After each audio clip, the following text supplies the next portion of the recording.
अस्सलाम वालेकुम दोस्तों, कैसे हैं आप सब। आज की मेरी वीडियो है कोविड-19 पे, तो स्टार्ट करते हैं। की वीडियो बहुत इम्पोर्टेंट है क्योंकि इसमें मैं कंप्लीट डिटेल देने वाली हूँ डिज़ीज़ के बारे में। ये डिज़ीज़ पेंडेमिक करार दे दी गई है और ये बहुत बड़ा ख़तरा है इंसानियत के लिए। और आज की इस वीडियो में मैं आपको कंप्लीट बताने वाली हूँ कि कैसे आपने खुद को सेफ रखना है इस डिज़ीज़ से। ये एक दूसरे से फैलती है और क्या-क्या प्रिकॉशंस आपने लेनी है और किस तरह से इस डिज़ीज़ को हम कंट्रोल कर सकते हैं, और साथ-साथ ये किस तरह से होस्ट को अटैक करती है डिज़ीज़। तो हेल्थ वर्कर्स सारे, और मैं खुद भी एक हेल्थ वर्कर ही हूँ और मैं एक माइक्रोबायोलॉजिस्ट हूँ, तो आई होप आप मेरी वीडियो एंड तक देखेंगे और मेरी इस नॉलेज को गेन करेंगे। तो ये वीडियो मेरी बेसिकली है पैथोजेनिसिटी पे, और इसमें मैं कंप्लीट बताने वाली हूँ कि कोरोना वायरस किस तरह से आपको होस्ट को अटैक करता है।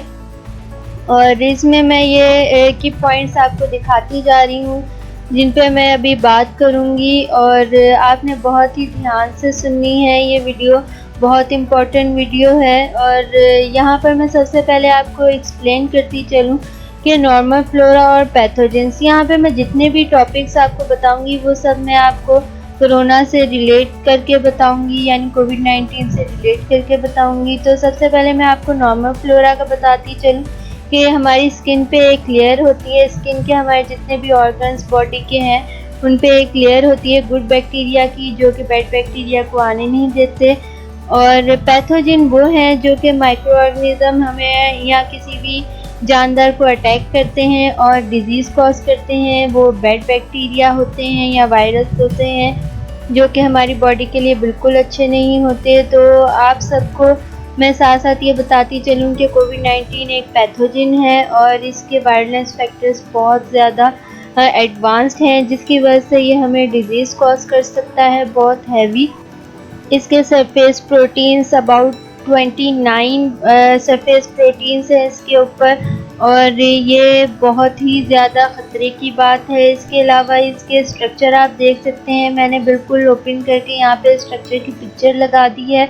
इसमें इसके अंदर सिंगल स्ट्रैंडेड आरएनए है, पॉजिटिव सेंस है, यानी कि ये हमारी बॉडी के अंदर जाके अपनी रिप्लिका बनाएगा। और ये इसके स्पाइक्स आप देख सकते हैं वायरलेंस फैक्टर्स में बहुत इंपॉर्टेंट। देन इस पिक्चर में मैंने और ज़्यादा एक्सप्लेन कर दिया है कि किस तरह से ये वायरस अटैक कर रहा है। ये मेनली मेमल्स को अटैक करता है। इसके अलावा इसके जो स्पाइक्स प्रोटीन्स हैं ये अटैचमेंट में हेल्प करते हैं, और ACE2 जो ह्यूमन सेल रिसेप्टर है उसको अटैक करके एंट्री हासिल करते हैं।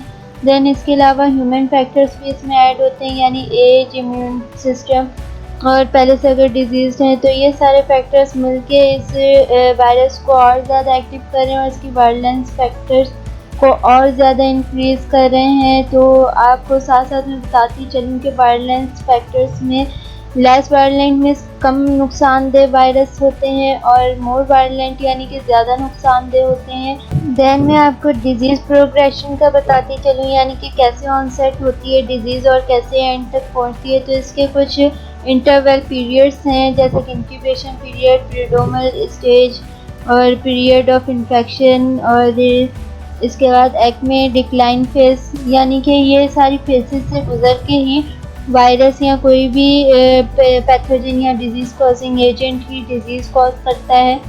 तो ये सारी फेजेस को मैं आपको वायरस पे यानी कि कोरोना वायरस के मुताबिक अगर बताऊं तो ये बहुत ही सिंपल सा एक इसका साइकिल है कि ये पहले अपने होस्ट को तलाश करता है। होस्ट दो तरह के हो सकते हैं, वीकेंड भी हो सकता है और इम्यून भी हो सकता है। देन उसके बाद ये हमारे होस्ट के लंग्स को ये अटैक करता है। देन इसके अंदर लंग्स को अटैक करने के बाद एल्वुलाई जो लंग्स के सेल्स हैं ये उनको अटैक करता है। देन इसके बाद में इसकी अगर इस पिक्चर में और ज़्यादा एक्सप्लेन हो रहा है, जैसे कि इसकी 3 स्टेजेस बताई हुई है, अर्ली स्टेज, पल्मोनरी फेज और हाइपर इन्फ्लामेटरी फेज। अगर पर्सन इम्यून है तो वो स्टार्ट में ही रिकवर कर जाएगा।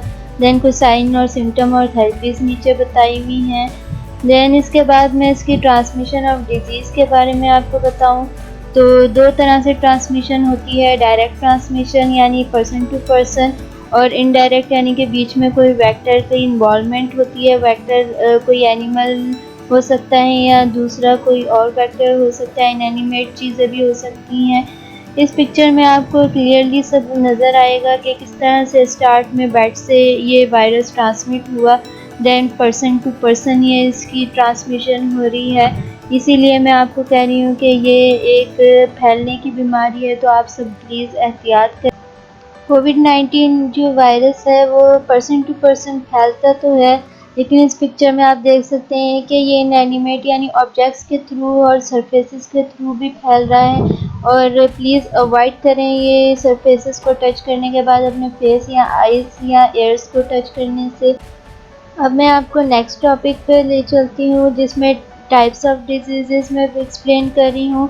डिफरेंट टाइप की डिजीज़ होती हैं, इन्फेक्शियस डिजीज़ होती है, डेफिशिएंसी डिजीज़ होती है, हेरिडिटी डिजीज़ होती है, मदर टू चिल्ड्रन डिजीज़ जो लगती है। देन इसके अलावा कम्युनिकेबल और नॉन कम्युनिकेबल डिजीज़ होती है, यानी कि पर्सन टू पर्सन बातचीत करने से या वैसे सांस लेने से डिज़ीज़ जो फैलती है और जो उस तरह से नहीं फैलती।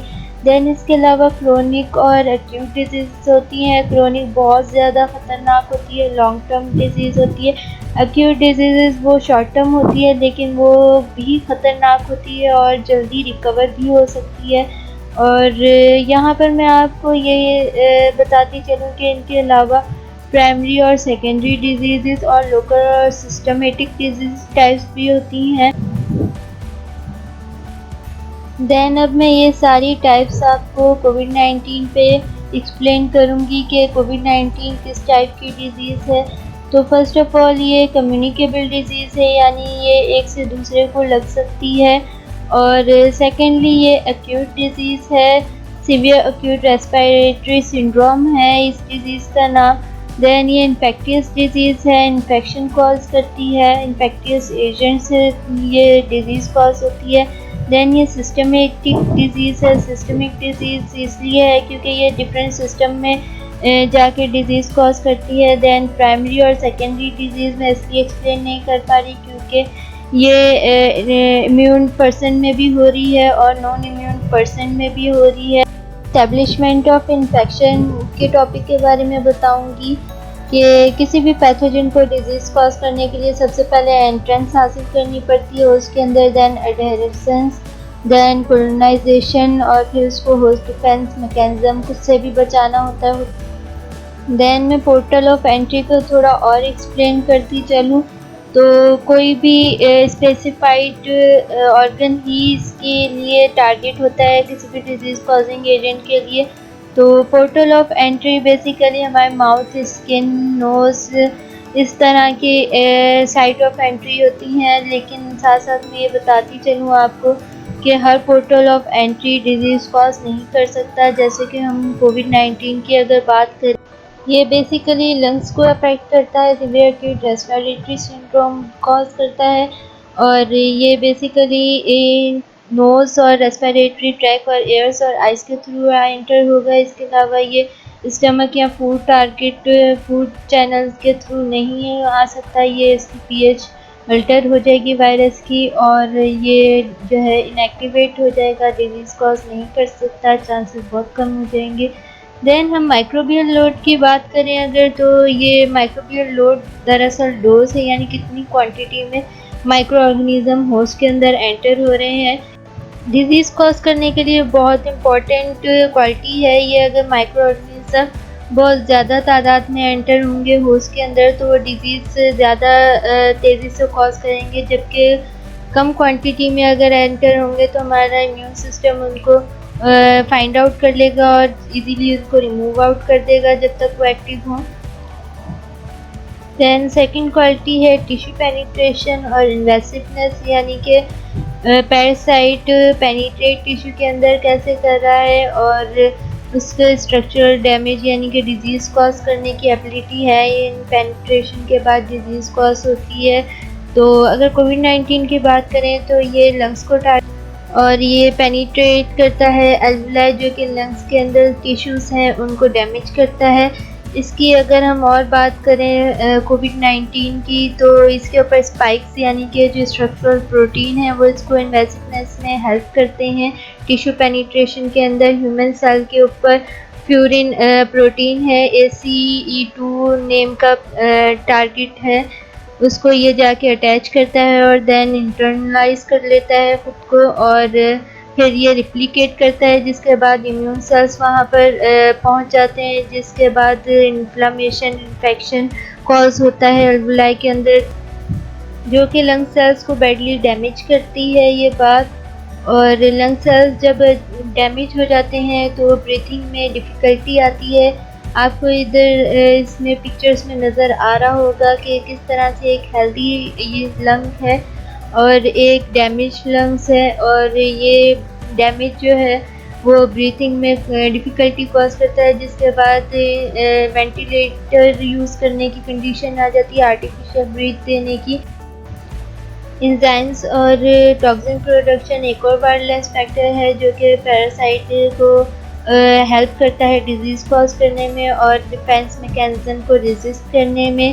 तो अगर हम इसको भी कोविड-19 के मुताबिक देखें, उसकी डिज़ीज़ कॉजिंग एबिलिटी के मुताबिक, तो हमें पता चलेगा कि कोविड-19 के अंदर बहुत ज़्यादा प्रोटीन्स उसके स्ट्रक्चर के ऊपर मौजूद हैं, स्ट्रक्चर के अंदर, और डिफरेंट फंक्शन ये करते हैं प्रोटीन, जैसे कि मेम्ब्रेन प्रोटीन है और इसके अलावा कुछ एंजाइम्स भी हैं इसके अंदर, हीमोग्लोबिन, और इसके स्पाइक्स प्रोटीन है। आपको बिल्कुल मैंने ओपन करके इसका स्ट्रक्चर दिखा दिया है। देन इसके अलावा कुछ नीचे इसके प्रोटीन के स्ट्रक्चर भी इन्होंने दिए हुए हैं पिक्चर में। तो 29 अबाउट इसके प्रोटीन है।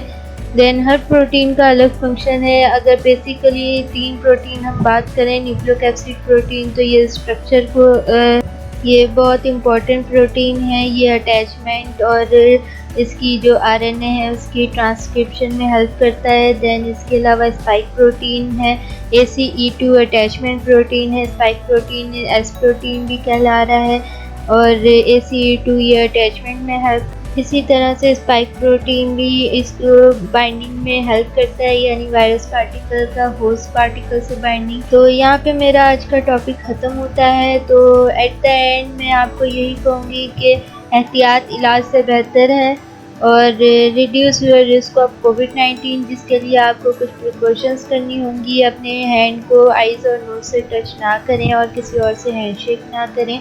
और इसके साथ साथ मैं थैंक यू करना चाहती हूँ जितने भी हेल्थ वर्कर्स इस वक्त एक्टिव है, यानी कि फील्ड में काम कर रहे हैं। मैं इस वक्त स्टडीज़ मेरी कंटिन्यू है, तो इसलिए मैं अभी फील्ड वर्क यानी जॉब पे नहीं हूँ और पोस्ट ग्रेजुएट स्टडीज़ पे हूँ मैं। और आप साथ साथ मेरे चैनल को प्लीज़ सब्सक्राइब कर दीजिएगा ताकि मुझे आगे मोटिवेशन हो न्यू वीडियोस बनाने की। तब तक के लिए अल्लाह हाफ़िज़।